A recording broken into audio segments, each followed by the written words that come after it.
بنوسراوێکی ئەنجومەنی وەزیران لەژنایەک پێی کات بۆ بابەتی ڕادەستکردنی ئەو گەرمەی کە لەلایەن جوتیارانەوە مایە و لە سایلۆکانی عێراق وەرنەگیرەوە. طبعاً لە چوارچێوەی پرۆسەی وەرگرتنی گەرمی جوتیاران لە پرۆژەکانی بە بازارکردنی گەرمی جوتیاران کە لە کوردستان بە مۆڵەتی وەبەرهێنان و بە مۆڵەتی وەزارەتی کشت و کاڵ دراون بڕیار درا کە ئەو گەرمەی ماوە لای جوتیاران و تەسلیمی سایلۆکانی عێراق نەکراوە لە هەرێمی کوردستان هەمووی وەرگیرێتن بە مەرجێک بە پێی مواصفاتی عێراقی بێ و تا ڕێژێ لە 5% لە پشکینەکان دەرچوو بێ یعنی نسبەی نەقایی لە 95 بی ئەو جا وەردەگیری عێراقیش بە هەمان شێوە تەعامل لەگەڵ ئەو گەرمەی دەگا گەر دروست بیا شێخ.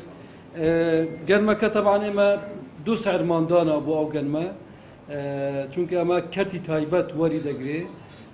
یەکەم گەرمی پلەیەک بە 600,000 دینار وەردەگیرێ، گەرمی پلە دوو بە 575,000 دینار وەردەگیرێ.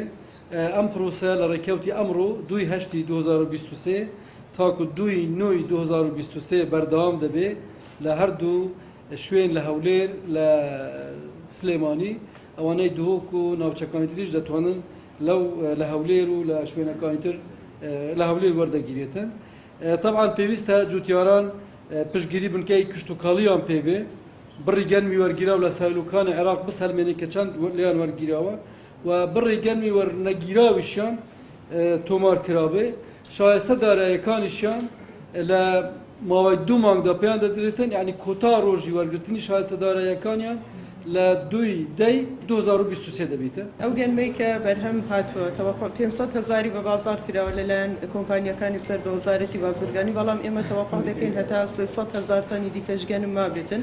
گەرمی کوالیتی باش، ئێمە ئەو گەرمەی کە بۆ عەلەف و با بڵێ تووشی زەرەر بوو ئەوەمان حساب نەکردووە.